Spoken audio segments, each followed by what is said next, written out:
얼마 전 한 의대생이 교제하던 여자친구가 이별을 통보하자 앙심을 품고 살해하는 사건이 발생해 큰 충격을 줬습니다. 연인에 대한 폭행과 살해 사건이 연이어 발생하면서 교제폭력 문제가 다시 사회적 화두로 떠올랐는데요. 교제폭력 피해자가 갈수록 늘어나는 가운데 이에 대한 마땅한 해결책은 없다는 지적이 꾸준히 제기되고 있습니다. 먼저 신예림 기자가 교제폭력의 심각성과 문제점에 대해 짚어봤습니다.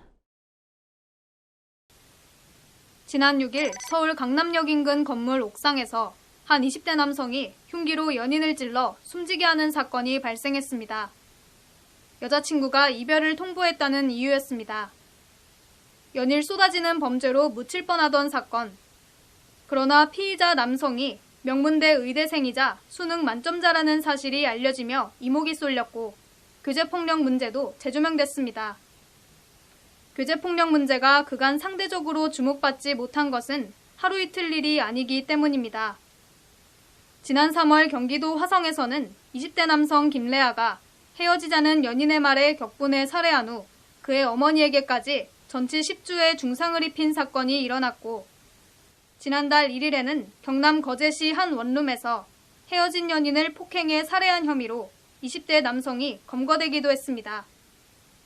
교제폭력은 꾸준히 늘어나고 있습니다.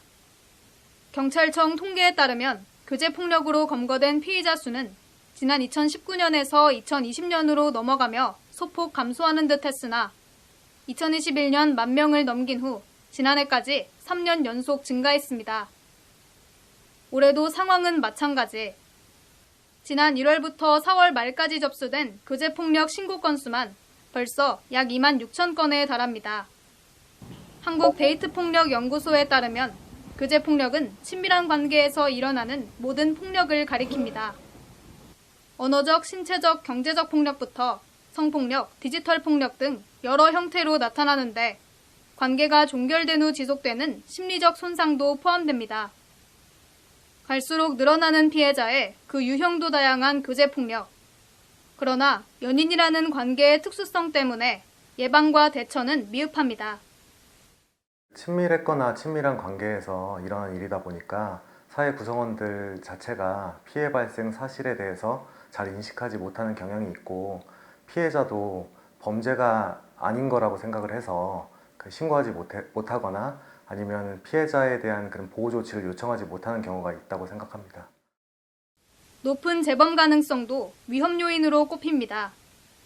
가해자와 피해자가 가까운 연인 사이였던 만큼 상대방의 주소 등 개인정보와 생활 반경을 잘 알고 있는 경우 보복범죄에 쉽게 노출될 수 있기 때문입니다.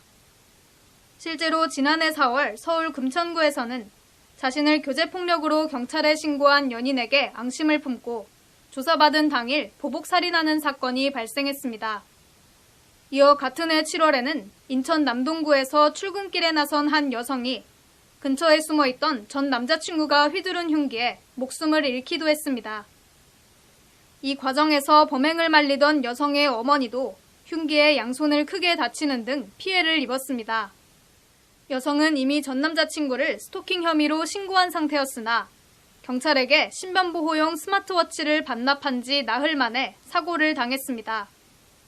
상황이 이렇다 보니 피해자들은 교제폭력을 당하고도 보복이 두려워 신고를 꺼리거나 신고하더라도 그 후 처벌을 원치 않는다고 말하는 경우가 다수 발생하고 있습니다.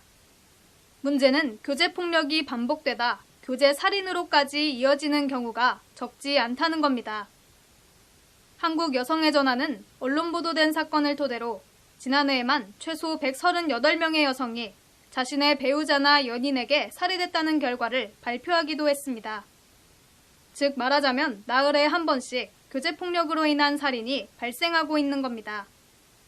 전문가들은 법적 논의가 미비하다는 점에는 대부분 공감하지만 구체적인 해결 방안에 대해서는 여러 견해가 엇갈리고 있습니다.